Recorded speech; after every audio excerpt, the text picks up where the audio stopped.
El día 2 de noviembre de 1976, Lidia Graiver había vuelto al país, pese al consejo de muchísima gente que le decía que no volviera. Volvió.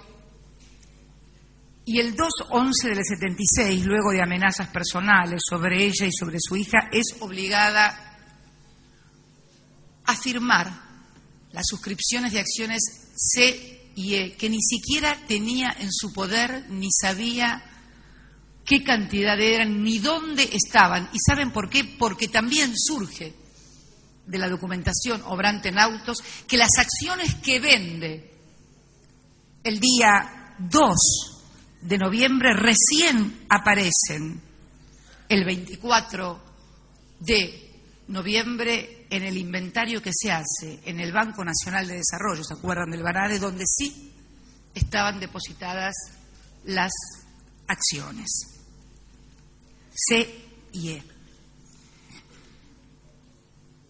Yo he escuchado y leído decir que cuando se firmaron estos contratos, el señor Janover, la señora Papaleo, Eva Gichnat de Graiver, la mamá de David Graiver, junto con su hijo Isidoro, su nuera, que aparecían también como titulares de Da Vinci, Sociedad Anónima, que era la otra titular de las acciones A junto al señor Janover, y por lo tanto eran las que daban el control de la empresa, tenían libertad. Claro, tenían libertad ambulatoria, necesaria para poder firmar. Pero este era el marco de presiones, de amenazas y de país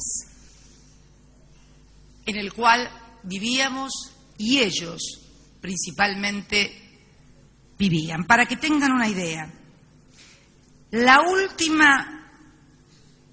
el último documento que Lidia Graiver debe firmar para jurídicamente cerrar todo esto es ante el juzgado de menores, porque ella actuaba en representación de su hija menor de edad.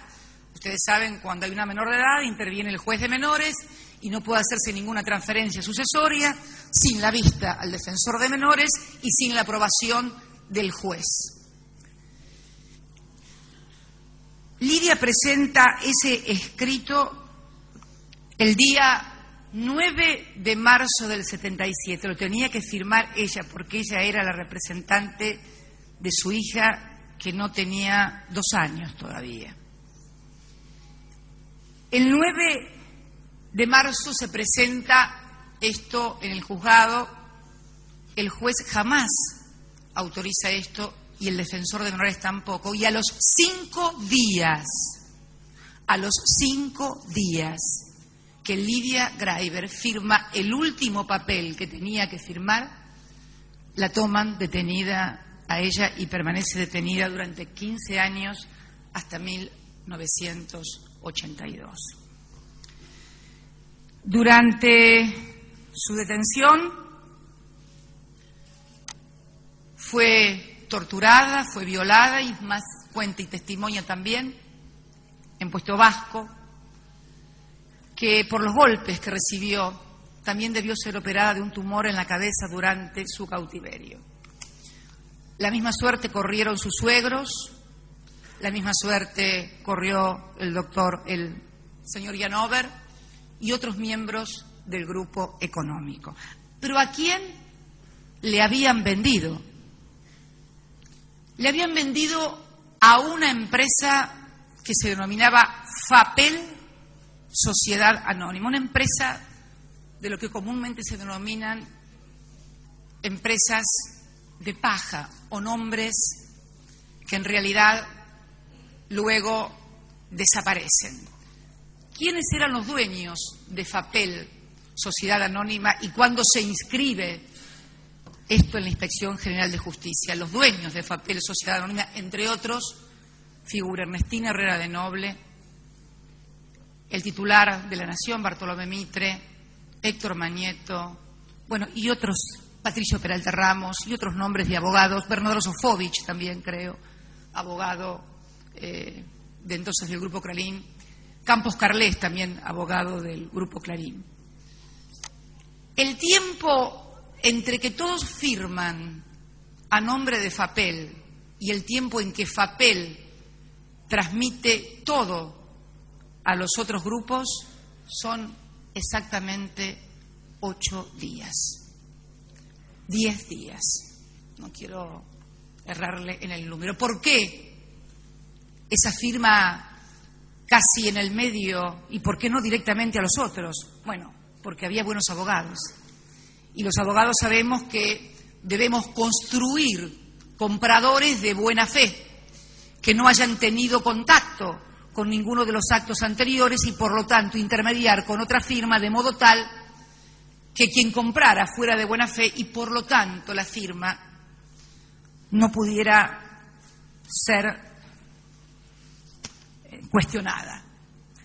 Hay algo muy importante que son, para revelar la importancia y los objetivos, que son las actas de la Junta Militar, precisamente la número 14. Antes, por supuesto, Lidia Greiber y todos los Greiber son sometidos al Consejo de Guerra Estable y Especial número 2, que supervisaba el general Gallino, que presidía el coronel Batesti, y Lidia Papaleo de Greiber, ni Rafael Llanover, ni Juan Greiber, ni Isidoro pudieron contratar abogados de renombre para que los defendieran.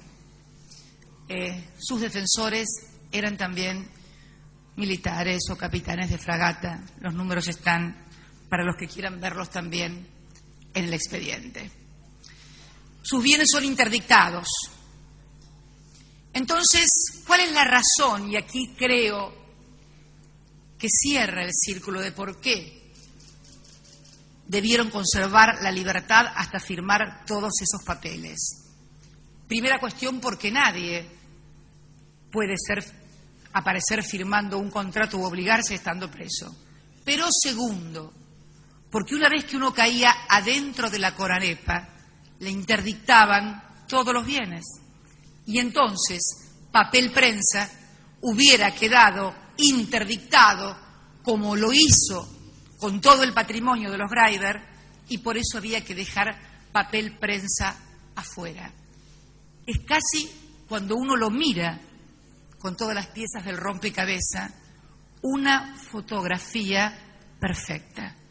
Los Greiber quedaron con todo su patrimonio interdictado, excepto papel prensa, que justamente había sido vendido y culminado la última diligencia 10 días antes, 5 días antes de que Lidia pasara a ser una detenida por el Consejo, escucharon, Consejo de Guerra Especial número 2, especial y estable, y defendida por, creo que era el teniente coronel Boya. No pudo contratar ningún abogado importante del foro local. Seguramente no hubiera encontrado tampoco.